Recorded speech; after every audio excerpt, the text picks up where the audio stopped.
A paz do Senhor, explicando a Bíblia comigo, Pastor Carlos.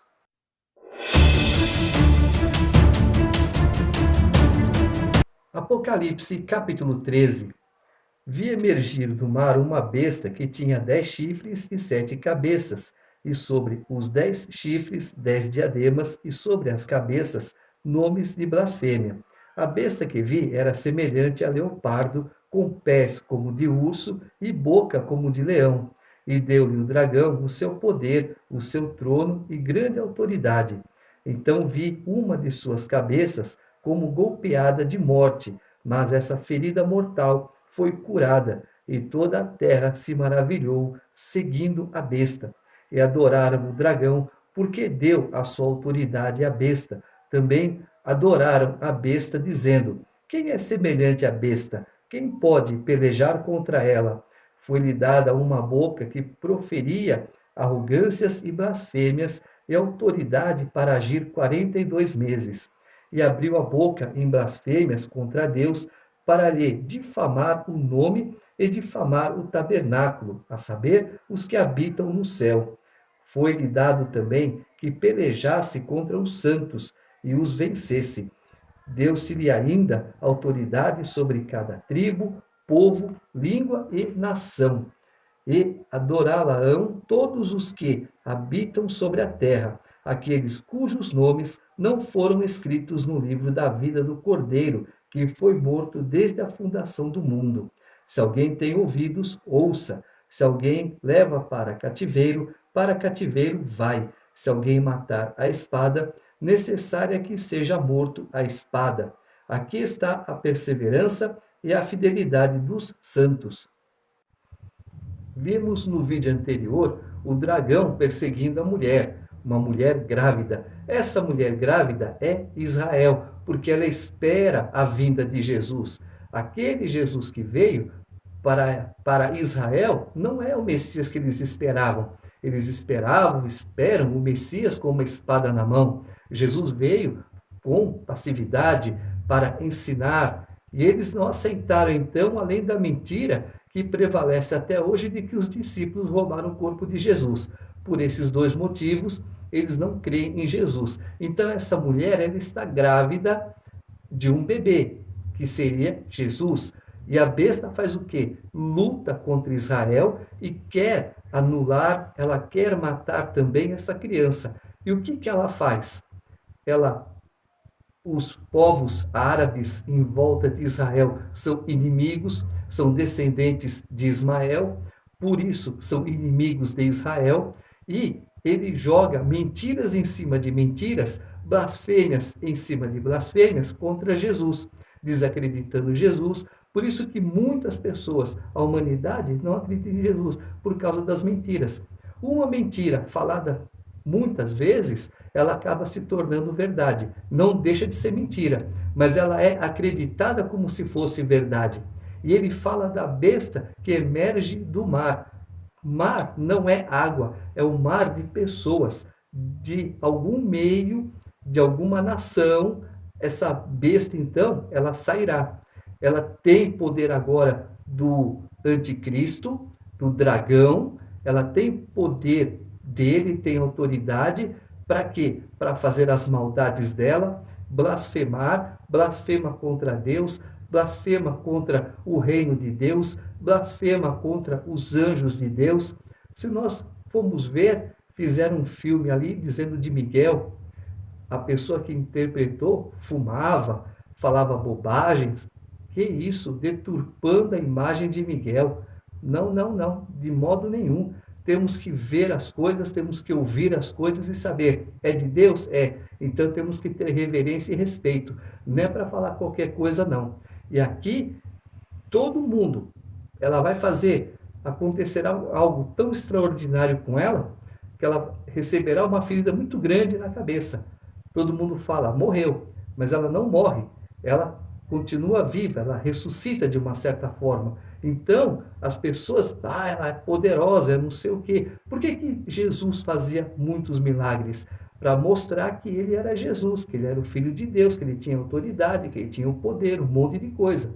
As pessoas viram e acreditaram? Sim. E na hora que era para falar, não, esse é Jesus, o Filho de Deus, quem foi que falou? Ninguém. Pediram a crucificação de Jesus. E aqui, ao contrário, eles deveriam ver que é uma besta, que é uma coisa que está indo contra Deus. Mas não, eles vão, eles querem adorar, eles querem elevar a besta lá para cima. Não tem jeito, né? Parece que nós estamos vivendo exatamente agora o Apocalipse. Vi ainda outra besta emergir da terra. Possuía 2 chifres, parecendo cordeiro, mas falava como dragão. Exerce toda a autoridade da primeira besta na sua presença. Faz com que a terra e os seus habitantes adorem a primeira besta, cuja ferida mortal fora curada. Também opera grandes sinais, de maneira que até fogo do céu faz descer a terra diante dos homens. Seduz os que habitam sobre a terra por causa dos sinais que lhe foi dado executar diante da besta, dizendo aos que habitam sobre a terra que façam uma imagem à besta, aquela que, ferida a espada, sobreviveu.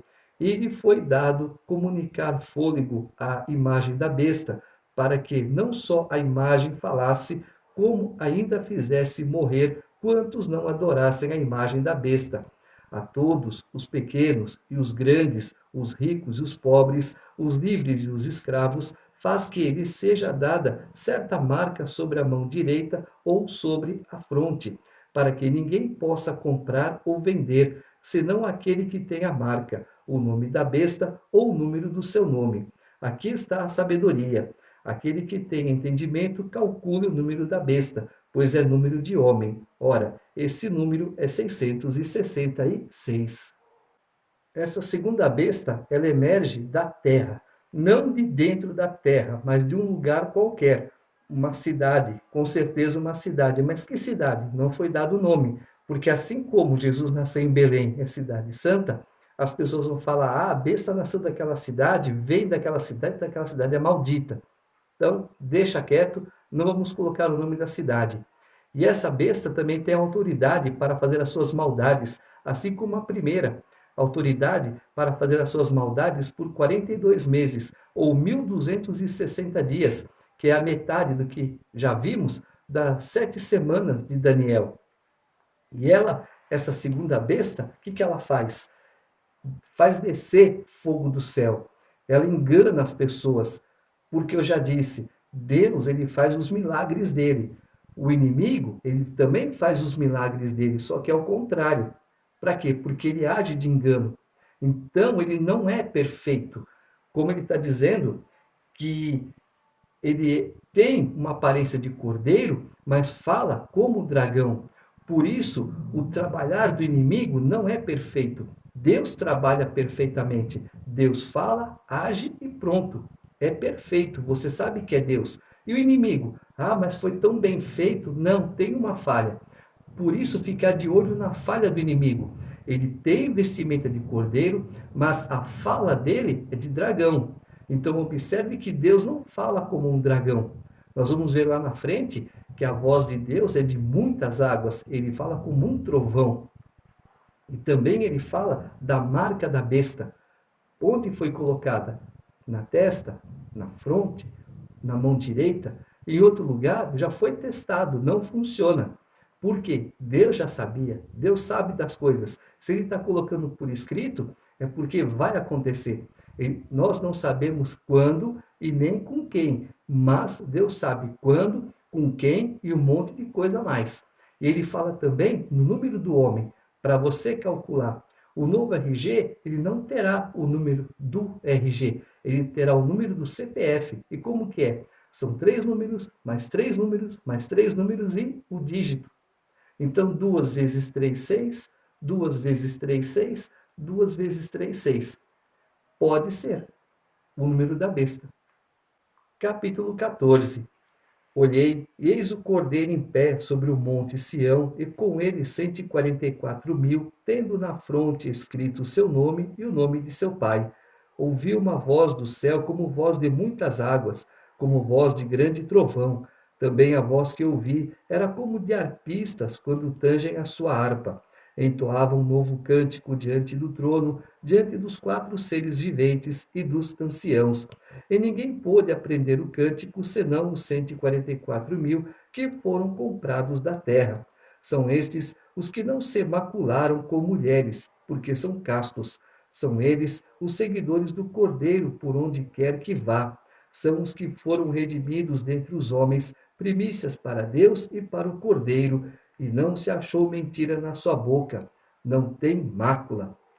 Vi outro anjo voando pelo meio do céu, tendo um evangelho eterno para pregar aos que se assentam sobre a terra, e a cada nação, e tribo, e língua, e povo, dizendo em grande voz: Temei a Deus e dai-lhe glória, pois é chegada a hora do seu juízo, e adorai aquele que fez o céu e a terra, e o mar, e as fontes das águas.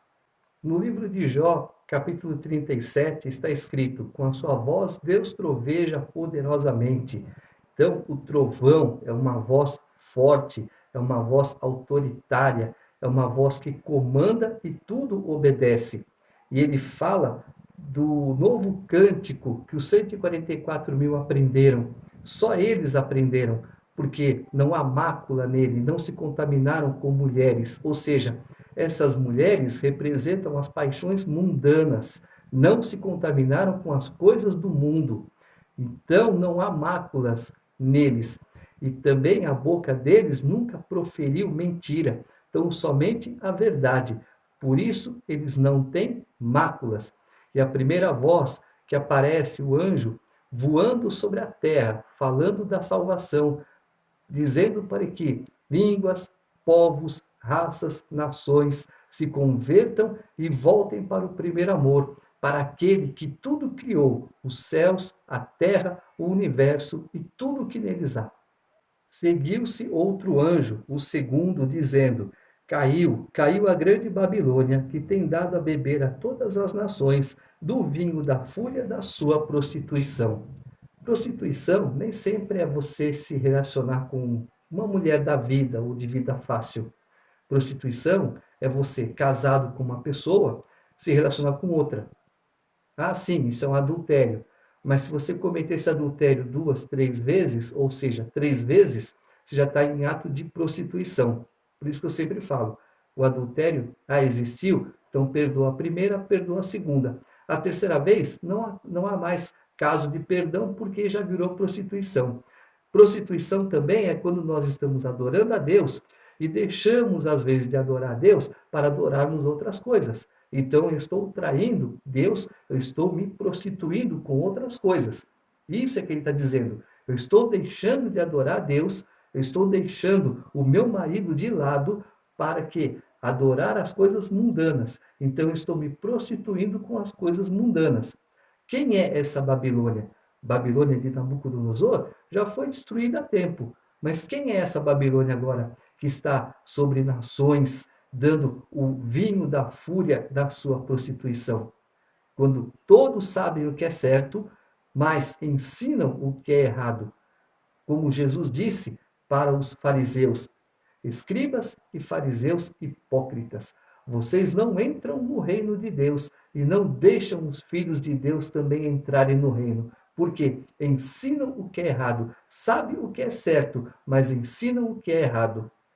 Seguiu-se a estes outro anjo, o terceiro, dizendo em grande voz: Se alguém adora a besta e a sua imagem, e recebe a sua marca na fronte ou sobre a mão, também esse beberá do vinho da cólera de Deus, preparado sem mistura do cálice da sua ira, e será atormentado com fogo e enxofre diante dos santos anjos e na presença do Cordeiro. A fumaça do seu tormento sobe pelos séculos dos séculos e não tem descanso algum, nem de dia nem de noite. Os adoradores da besta e da sua imagem, e quem quer que receba a marca do seu nome. Aqui está a perseverança dos santos, os que guardam os mandamentos de Deus e a fé em Jesus. Esse terceiro anjo está sendo bem claro. Não adorem a besta, não adorem as coisas que não são de Deus. É aberração. Deus não concorda com essas coisas. E ele fala da marca novamente, ou na fronte ou na mão direita. Em outro lugar, essa marca não funciona. O que eles estão implantando? Um chip. Onde esse chip funciona? Ou na fronte ou na mão direita. Já foi testado. Então, não está sendo divulgado porque não é tempo ainda. Não é tempo do anticristo agir. Mas quando for tempo do anticristo agir, aí sim. Então, eu vou lá, eu compro, eu não tenho dinheiro, eu compro, eu me divirto. Quem está pagando? O governo. Não é isso que as pessoas querem hoje? Eu estou na minha casa, no meu sossego, e o governo manda dinheiro para mim, e a hora que eu quiser eu vou lá e gasto. Você com a marca da besta, as coisas serão bem mais fáceis. Mas ele está sendo bem claro aqui também. A fumaça do seu tormento sobe pelos séculos dos séculos e não tem descanso algum, nem de dia nem de noite. Os adoradores da besta e da sua imagem, e quem quer que receba a marca do seu nome. Ou seja, vai tudo para o lago de fogo e enxofre. Então ouvi uma voz do céu dizendo: Escreve, bem-aventurados os mortos que, desde agora, morrem no Senhor. Sim, diz o Espírito, para que descansem das suas fadigas, pois as suas obras os acompanham. Olhei, e eis uma nuvem branca, e sentado sobre a nuvem, um semelhante a filho de homem, tendo na cabeça uma coroa de ouro e na mão uma foice afiada. Outro anjo saiu do santuário gritando em grande voz para aquele que se achava sentado sobre a nuvem: Toma a tua foice e ceifa, pois chegou a hora de ceifar, visto que a seara da terra já amadureceu. E aquele que estava sentado sobre a nuvem passou a sua foice sobre a terra, e a terra foi ceifada. Vimos lá atrás que havia um livrinho na mão do cordeiro. Esse livrinho é a Bíblia. João, eu vou te mostrar um livrinho, você não sabe, mas futuramente ela se chamará Bíblia e terá todos os livros, de Gênesis a Apocalipse, mostrando quem é Deus, mostrando quem é Jesus, mostrando quem é o Espírito Santo, a obra redentora de Jesus, e quem receber Jesus como Salvador terá seu nome escrito no livro da vida. E bem-aventurados os mortos que estão com Jesus, porque farão morada eterna com ele.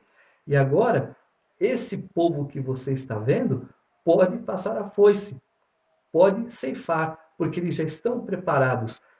Depois dessa tormenta toda, se arrependeram dos seus pecados, reconheceram os seus erros, pediram perdão. Então agora eles estão prontos para serem ceifados e fazer morada conosco eterna também. Então saiu do santuário que se encontra no céu outro anjo, tendo ele mesmo também uma foice afiada. Saiu ainda do altar outro anjo, aquele que tem autoridade sobre o fogo, e falou em grande voz ao que tinha a foice afiada, dizendo: Toma a tua foice afiada e ajunta os cachos da videira da terra, porquanto as suas uvas estão amadurecidas. Então o anjo passou a sua foice na terra, e vindimou a videira da terra, e lançou-a no grande lagar da cólera de Deus. E o lagar foi pisado fora da cidade, e correu sangue do lagar até aos freios dos cavalos, numa extensão de 1.600 estádios. João vê um anjo ceifar a videira da terra e atirá-la no grande lagar da cólera de Deus. Essa colheita representa julgamento e não salvação. A mesma ideia de colher uvas aparece em outras passagens das Escrituras. As uvas são pisadas fora da cidade, sugerindo que esses indivíduos são banidos da presença de Deus. O sangue dos que foram pisados pelos pés de Deus será tanto que chegará até os freios dos cavalos em sua profundidade e fluirá por mais de 1.600 estádios, cerca de 320 quilômetros. Essa descrição do derramamento de sangue mostra vividamente a extensão do julgamento de Deus. Todos que se opuserem no reino de Deus serão esmagados. Então, o primeiro anjo, ele ceifa quem? Aqueles que receberam, aqueles que compreenderam o sacrifício de Jesus, agora eles têm um nome no livro da vida. E essas pessoas, a segunda ceifa, então elas estão abandonadas, foram largadas, foram expulsas e deixadas no esquecimento de uma vez só.